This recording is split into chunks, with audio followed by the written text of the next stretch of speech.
Fuck. I would like to begin this video by saying I am sorry, Zack Snyder. I didn't value your artistic merits in 2013. I have seen what it could have been if you were thoughtless. Superman is one of those characters who is practically comic book aristocracy, but every time we make a movie about him, it's always a hit or a miss. We have had many interpretations of the character from George Reeves to our current David Corenswet, but among all these various actors, it seems Christopher Reeve will always be the best one. There is a reason for this, but I'll get on that later. In our current year of 2025, we have had a new Superman movie by James Gunn, and since I've had a chance to see it, I have some opinions to share. First, the good. This movie is not all bad, as a lot of work has clearly gone in here by people that clearly loved what they were working on. I am glad there seems to be none of the woke messaging that Hollywood was in love with in this movie at all, but it doesn't mean the message of this movie is not problematic. David Corenswet is a good Superman. He looks the part, acts the part, and is clearly giving his best to the script. I wish him more success in Hollywood, but I will still have to stick with Henry Cavill as a better Superman here. Even though his hairline was receding like a speeding bullet, thank God for hair transplants, I guess. Rachel Brosnahan is a great Lois Lane, and Nicholas Hoult does his best as Lex Luthor.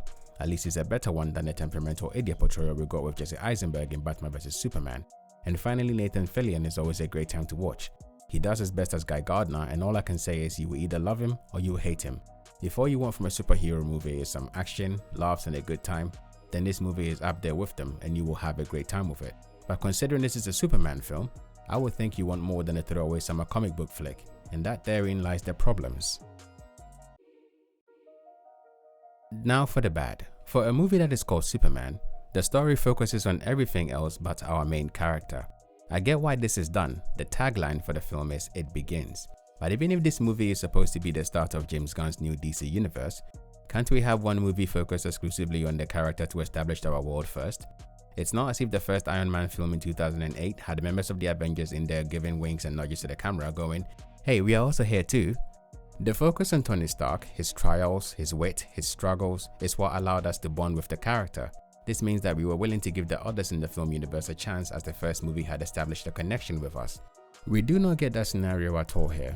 It seems to be every other person's movie except Superman. He is only a prop to move the story along. And I get that we need to make him vulnerable, but does that mean we have to have him get his ass kicked every time? The thing about the alien god Superman is his broken power levels that make him akin to, well, a god. Lex Luthor's distrust of him is the fact that he thinks such a powerful being will not be content playing babysitter to the human race. This means he expects Superman to inevitably break bad on us, so he would rather remove a threat. This is the essence of the Superman vs Lex Luthor rivalry. Now, if as in this movie Lex Luthor and every other meta-human character can beat Superman down, then what is there to fear? He breaks bad, he will be shut down. Simple. The over-vulnerability of the character cheapens him. In Man of Steel, the reason why Superman was not trusted was the fact that he was that powerful. This means that when Zod and his army comes, we are not only dealing with one superpowered god, but a possible army. The fact that the person we didn't trust takes down his own people to preserve our race is what makes us trust him. The distraction that followed said fight tells us the sheer amount of power at his disposal, yet he still chooses to live as a mortal. We finally understand that he considers this planet to be his home, and we definitely can trust him. But to go even deeper, it stems from the simple fact that the people that found him loved him and taught him how to live as a human. So even though he might be an alien, in his heart his allegiance lies with humanity. And to go even deeper than that, his original parents sent him to our planet to live among us and guide us in our journey as a species.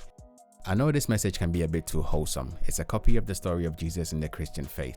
But this is 2025 and we are full of cynicism and apathy. So of course we have to bastardize this message to make a movie plot point. And this brings us to the problem with messaging. Well, now let's get into the very ugly. In our current year Superman, his parents sent him to Earth with the hopes of having many girls and spreading his seed. Oh, and he is supposed to kill all opposition to his dominance of this very inferior species and establish new Krypton in his image. Do you get what's wrong with this picture? And this message is played off as a joke before it becomes a plot point. I'm sorry, when did Superman become Brightburn? We gave Snyder copious amounts of shit for the destruction of Metropolis during Superman's clash with Zod, but we are supposed to let this slide because Lex Luthor, the person who releases his message, is bad, don't you know? If this was the reason why the Man of Steel was sent to Earth, then is Lex Luthor the bad guy for not actually wanting his race to be enslaved? Fuck this movie. We have now given the philosophy of Zod, the exterminate them all bad guy, to Jor-El, and somehow we are supposed to be okay with this because it's Bradley Cooper this time, instead of Marlon Brando or Russell Crowe. The symbol Superman wears is the symbol of his house. The House of El, even in comic book history, has stood for much better things than kill all the inferior species. Jor-El deserved better than this. And seriously, when this plot point came up in the movie, I started looking at the CW show of Superman and Lois Sideways. In that show, Superman actually has a family, and if I'm to go by the messaging of this movie, then that universe is completely fucked. The 1978 film starring Christopher Reeve is a movie I have great love for, and every time I rewatch it, I get why it is so loved. It's a movie that is meant to inspire hope, and it absolutely does. You get the feeling that Superman in that film is a symbol for what humanity should aspire to be. We may not be able to fly, lift cars, or reverse time, but we can treat people with decency. We can aspire to make our species a better one. And whenever I rewatch this movie, this timeless message comes through clear as day, and I love it every time, even though I'm no longer a child and have been jaded by life a bit. That movie is lightning in a bottle, a moment in cinema that won't happen again anytime soon, like the original Ghostbusters, and I appreciate it for that. Zack Snyder's Man of Steel came to us in a time where social media and technology was proliferating at an accelerated rate. This was the time of the notification on phones, the 24-hour news cycle, and the 30-second video shares, and our mental health had been affected by this trend to an extent. We became more isolated, lonely, and disconnected. Snyder's Superman asks us how the world would treat such a person with that much power, given those circumstances, and the answer that is implicit in the movie and its sequel is, we would have distrust. We would absolutely distrust him. But unfortunately, the simple message is buried in the tedious amounts of grim dark imagery and excessive distraction scenes. So much distraction scenes. I seriously don't know what this movie is trying to say. This is because Superman has no voice in his own movie. The Man of Steel here is used as a prop to talk about modern trends in our world, and all that is coupled with some action scenes and feel-good moments. Notice I didn't mention any dramatic hard-hitting moments here because James Gunn is hell-bent on not letting us have any. It's almost as if they are scared that any kind of moment like that will affect the box office returns, and as such we have to make them more weird and quirky. Even Guardians of the Galaxy had its dramatic moments, and that film series was all about quirky humor. This film is a disservice to the Superman legacy.